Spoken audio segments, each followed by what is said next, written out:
Snow exploded across the pavement as Maya stumbled out of the taxi, heels skidding, suitcase tipping sideways. She caught herself with one hand on the curb, breath sticking painfully in her chest. The driver muttered something impatient, but Maya didn't hear him. She was staring at the hospital doors swinging open. Someone had called her an hour ago. A voice she didn't recognize. A message she never expected. Your father collapsed. You're listed as his next of kin. Come quickly. She hadn't been back here in 7 years. Maya pushed through the glass doors, heart thundering, the cold still biting her cheeks. A nurse brushed past her. Another shouted for someone to grab a chart. Everything felt too loud, too fast, too bright, and then she froze altogether. Because walking straight toward her was the last man she ever wanted to face, Daniel. He didn't slow when he saw her, didn't blink, didn't even let shock pass through his face. His eyes, those deep, steady eyes she used to drown in, were now cold enough to cut glass. Maya. He said her name, like it tasted bitter. Her throat tightened. Daniel, I didn't know you'd be. Your father asked for me. He stepped closer, not touching her, not looking away. He asked me to call you. I did my part. She flinched. Thank you. Don't thank me. His jaw clenched. I almost didn't bother. She swallowed hard, fingers trembling slightly around the handle of her suitcase. How is he? Alive. For now. Daniel shifted his weight, arms crossing tightly over his chest. But you didn't come for him 7 years ago. Why now? Her lips parted. She had no answer he'd accept. He shook his head sharply. Never mind. The doctor will talk to you. He pointed toward the hallway. Go. She hesitated. Daniel, wait. He didn't. He brushed past her. The faint smell of his cologne, familiar, devastating, cutting through her like a blade. She turned, voice trembling. Why do you hate me so much? Daniel stopped mid-stride, shoulders rigid, back rising with a slow breath. He didn't turn around when he answered. You left me once, he said coldly. But I never stopped loving you. The words hit her so hard she had to grip the wall. He walked away. Her knees threatened to give out, but she forced herself toward her father's room. The doctor gave her a stiff, professional update. Heart failure, complications, unstable, but Maya barely absorbed any of it. All she could hear was Daniel's voice replaying in her head. You left me once. I never stopped loving you. Her father lay pale and still, tubes and monitors surrounding him. She sat beside him and pressed her shaking hand over his. Dad, I'm here, she whispered, voice cracking. I'm sorry it took so long. His eyelids fluttered, but he didn't wake. A quiet shift of footsteps behind her made Maya turn. Daniel again, not looking. At her, only at her father. You should get some rest, he said softly, the coldness returning when his eyes finally met hers. You look like you're about to collapse. I'm fine. You never were good at lying. Her jaw tightened. Daniel, don't do this. Not tonight. What? Maya. His voice rose slightly, not loud, but sharp enough to sting. You ran without a word. 7 years. No calls, no messages, nothing. And now you want me to be gentle? She lifted her chin, chest trembling with every breath. I left for a reason. Then say it. She froze. Say it, he repeated, voice lower now. Tell me why you walked out on everything. On me. Her throat burned. You don't want the truth. Oh, I do. His eyes hardened. I waited for it for 7 years. Her nails dug into her palms. It wasn't about you. Don't lie to me. Daniel stepped closer, anger simmering under the surface. You were happy. We were happy. And then one morning you were gone. No explanation. No goodbye. His voice broke slightly. I thought you died, Maya. Her breath hitched. She looked away. but he moved to face her again. "Tell me," he whispered. "Please." She shook her head, tears blurring her vision. "I can't." "Not yet." His face tightened, pain flickering through his expression before he blinked it away. "Then there's nothing to talk about."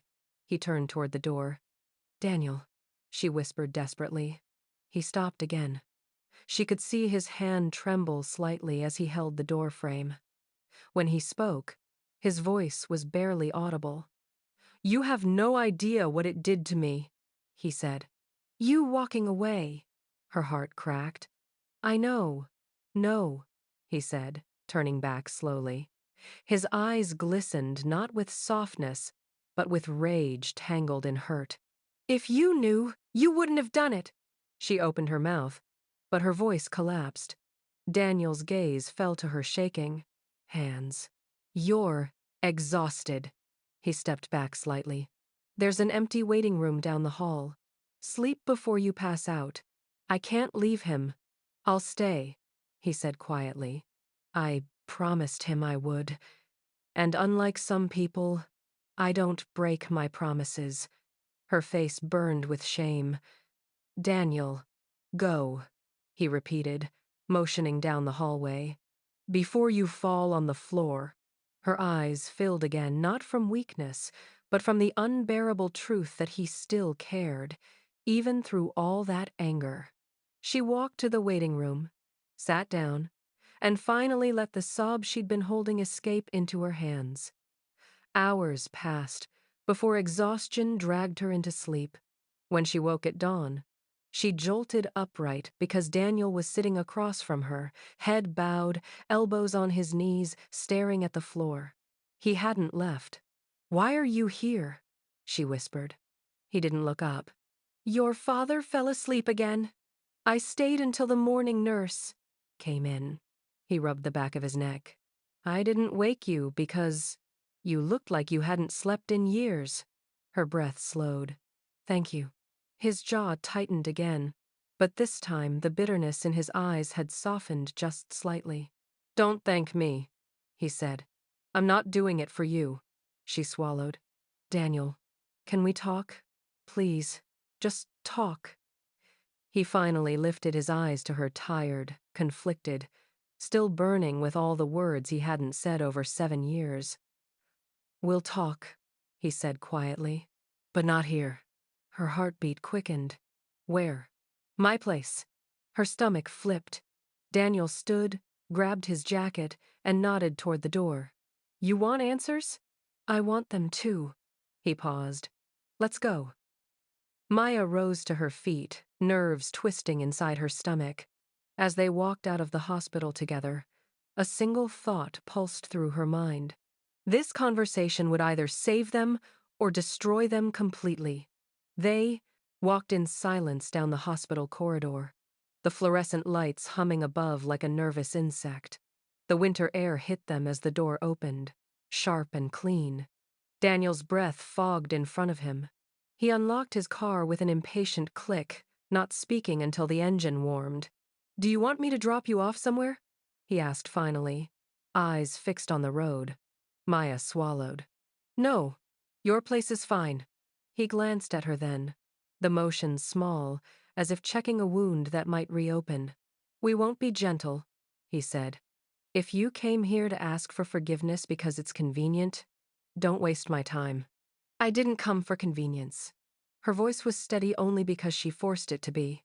"I came because I had to, for my father, and maybe—" She stopped. The rest of the truth was still lodged like glass in her throat. Daniel let out a short laugh that had no humor in it. "You always did know how to leave the worst parts for other people, to clean up." They arrived at his apartment, small, practical, everything in its place. It smelled faintly of coffee and old paperbacks. He motioned her inside without the formalities they used to exchange. Their history made the pleasantries redundant and dangerous. "Sit," he said, pointing to the couch. He moved around the kitchen and poured 2 coffees, then came back with one and set it on the table without meeting her eyes. Maya watched him, studying the lines at the corners of his mouth, the way he favored his left side when he carried something heavy. Those little habits still belonged to him. They were painful relics of a life she had abandoned. Start from the beginning, Daniel said, folding his hands on his knees as if bracing for an impact. Not the easy story, the real one. She nodded. The chairs creaked as she shifted closer, hands folded in her lap. I left because I thought I had to. Because if I stayed, I would drag everyone down. Daniel's face didn't change. That's not an answer. It's part of one. She inhaled sharply. I got in with people who promised quick money. They were not kind. They were small-time criminals with big plans, and when things started to go sideways, I realized how deep I'd fallen. I couldn't risk you. I couldn't risk Dad. For 7 years, you couldn't risk a phone call. His voice was low and raw. You couldn't risk telling me? You left me to guess if you were dead or alive. Maya's throat constricted. I thought if I called, if I reached out, they'd find me. They knew my face. They knew who I loved. I thought it was safer to vanish than to drag you in. The apartment felt suddenly too small. The air thick with a history they both tried to avoid. Daniel rubbed his forehead with the heel of his hand. You were afraid of them, and you were afraid of me. But you could have left a note, a single line, anything. Instead, you left me bereft. I know. Tears rose again, hot and uncompromising. I know how it looked. I don't expect you to understand. I don't expect forgiveness. He listened, jaw set, fury mingling with something that looked like grief. You made choices that were selfish, reckless. You walked out while everyone else paid the price. I thought I was protecting you, she whispered. I thought distance would keep you safe. I was wrong. You were wrong in a different way. Daniel's voice cracked. Your absence didn't protect me. It destroyed me. I drank until I could not feel my own name. I took jobs that scarred me. I thought of you constantly. Imagined reasons, rehearsed forgiveness for when you came back. And then, one day, I realized you'd chosen not to come back. That choice, he paused, fingers flexing. That choice told me how little I mattered to you. Maya flinched. You mattered more than anything. Then where were you? He threw the question into the air like a gauntlet. I was scared, she said, the single word raw and honest. I was ashamed. And then I started to think I didn't deserve you. The confession landed between them. For a sliver of time, both of them were people who remembered why they had loved each other so fiercely, the late-night debates, the careless laughter, the way their hands fit together like puzzle pieces. The memory almost made them softer, but reality threaded right through the nostalgia. Daniel's phone buzzed on the table. He ignored it. Maya's eyes followed the light, noticing the tiny scar across his knuckle she had never seen before. What happened to your hand? She asked. He closed his fingers around the mug. Work. He didn't look at her when he answered. Small accident. It healed. She nodded, the detail unnecessary and precise at the same time. I need to tell you about the last night I was here. He sat back, the couch sighing beneath him. Then, tell me. Maya swallowed, the room narrowing to the space between her and the truth. I stayed up all night. I was supposed to buy my ticket that morning. I didn't. I went out to clear my head, and the world tilted. A man followed me. He'd seen me with the wrong people, and he thought I betrayed him. He beat me. Not badly, I was lucky, but enough to scare me. I ran. I thought if I left and never looked back, they wouldn't find me. Daniel's fingers tightened around his mug until his knuckles whitened. You came here, and you just left him? His voice barged through a door that was better left closed. I left in the middle of the night, she said. I packed what I could. Left a short note, but I couldn't bring myself to put it where you would find it. I put it in the drawer at the bus station instead. Idiotic, I know. I thought I'd go for a few days and then come back. The days stretched into months. He laughed, a brittle sound. You left a note? Where's it now? Maya's mouth went dry. I don't know. I never told anyone I put it there. Maybe it's still in the drawer, or the station threw it away. Maybe someone read it and tossed it. Maybe you never looked. Daniel's eyes searched her face as if weighing every line. Do you know what it did to me? He asked again.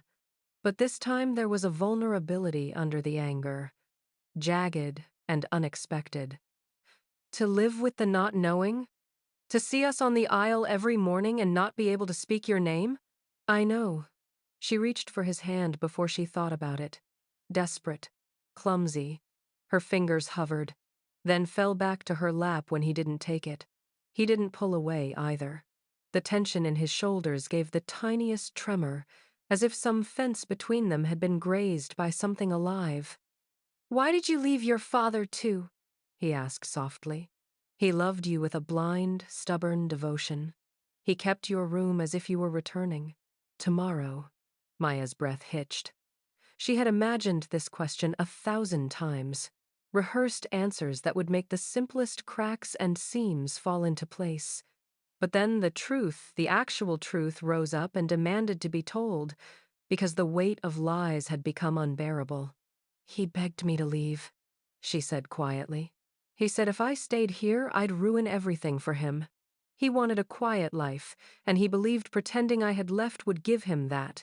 So he lied to himself.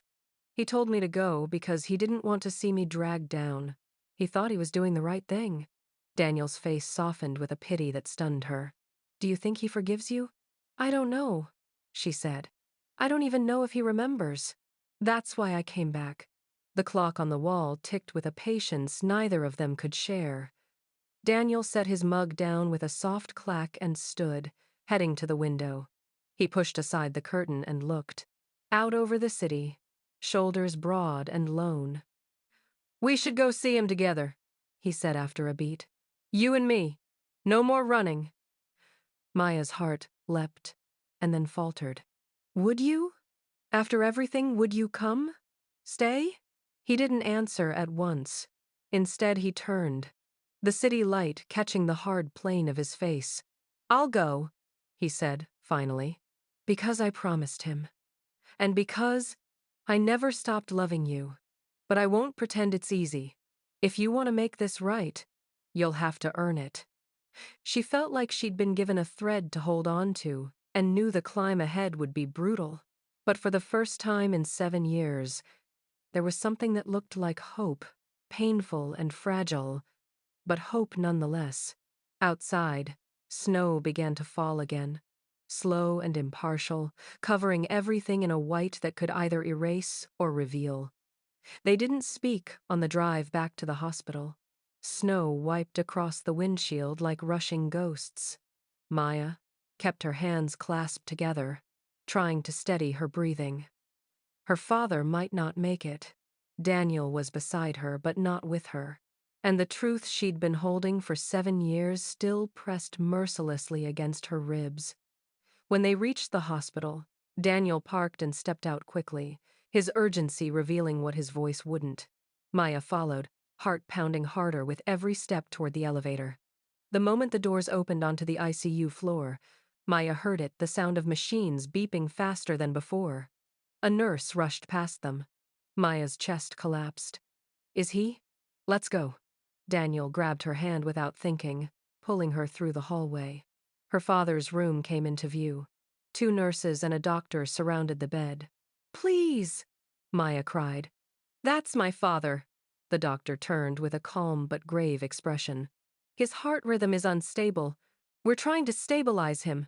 Maya covered her mouth. Her father's chest rose shallowly, his face drained of color, his hand limp against the sheets. She moved closer, voice cracking. Dad! Dad! Please!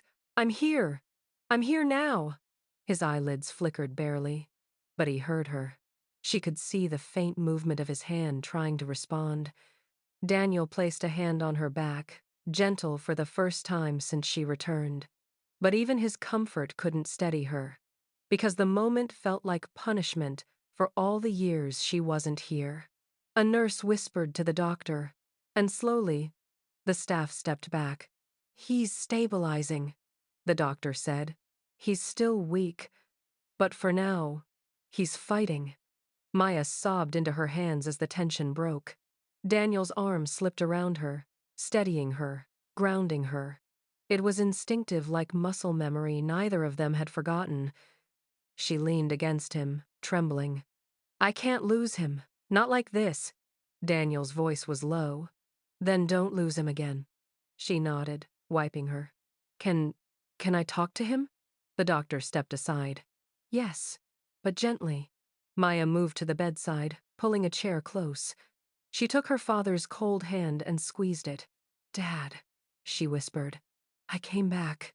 I'm so sorry. I shouldn't have listened to you. I should have fought harder. I should have stayed." His eyelids fluttered again. She leaned in, tears slipping onto his blanket. "You're not alone anymore," she said. "I promise. I'm going to make everything right." His fingers twitched in hers, weak but real. Behind her, Daniel shifted his stance. She could feel his presence like a shadow that refused to leave. When her father drifted back into shallow sleep, Maya turned to him. "I need to tell you something else," she said. Daniel's brow lifted slightly. "There's more?" "There's a reason I never came back. A real reason." He folded his arms, bracing himself again. "I'm listening." Maya inhaled sharply. "I found out I was pregnant." Daniel froze. Everything inside the room, machines, footsteps, even the hum of the hospital lights seemed to fade in a slow, crushing silence. He stared at her. "What?" "I was pregnant," she whispered. 6 months after I left you." The color drained from his face. Her voice shook. "I found out when I was already gone. And then things got bad with the people I was running from. I didn't want to drag a child into it. I didn't want them finding us. I didn't know how to come back to you and explain everything. I was terrified." Daniel stepped back, breath sharp. "Where's the child, Maya?" Her chest tightened. "Gone." His expression cracked. "Gone how?" "I lost her," she said. "The stress, the running, the injuries, everything. I collapsed alone in a small clinic far from here. I woke up empty." Daniel's jaw dropped slightly, his eyes softening in a way that stung. You lost our child, and you didn't tell me? How could I?" she sobbed. "You already hated me for leaving. I didn't want you to hate me for losing her, too." His anger melted instantly, replaced by something else, something deeper and far more painful. "Maya." He moved toward her but stopped halfway, unsure if he had the right to touch her. "I would never have hated you for that. Never." She wiped her eyes, shaking. "I didn't know. I didn't know anything anymore. Every decision felt like the wrong one." Daniel looked at her father, sleeping quietly, then back at her. Something in him shifted, a slow, fragile breaking. "You should have told me," he whispered. "I could have helped you. I could have protected you." "I didn't believe you could," she admitted. "Not because of you, but because of me. I didn't think I deserved your protection." Daniel's eyes glistened. "You thought you were saving us, but all you did was tear yourself apart." She nodded, sobbing softly. "I paid every day." He stepped closer. "Maya," he said gently. "I told you earlier I never stopped loving you. That wasn't a line. It was the truth." His voice broke. "But loving you doesn't erase the hurt." "I know. It doesn't erase the years between us." "I know. But," he swallowed hard, "it doesn't erase what we still have, either." She looked up, eyes swollen and raw. "Do we still have something?" Daniel reached out slowly, his fingers brushing the side of her hand, tentative, as if contact itself might shatter the moment. "Yes," he whispered. "We do, but it's fragile, and it's going to take time." She leaned into the touch, finally letting herself breathe. I'll give it all the time it needs. He nodded softly. Good. Because I'm not walking away again. Not unless you tell me to. Her lips trembled. I won't. Before either of them could say more, a soft groan came from the clode. Bed. Her father stirred, his eyes opening weakly. Maya. His voice was faint, cracked. She rushed to him. Dad, I'm here. He blinked slowly, his gaze shifting to Daniel, then back to her. Tell him, he whispered. She froze. Tell him. What? Her father's fingers curled weakly around hers. Why you left. The whole truth. Daniel frowned. She did. No, her father rasped. Not all of it. Tell him. The part about me. Maya's breath hitched. Dad, don't. Tell him, he insisted, voice trembling. Daniel looked between them, confused. What is he talking about? Tears gathered again, heavier this time. My father didn't just push me to leave, Maya said. He signed documents, declaring me unfit to stay.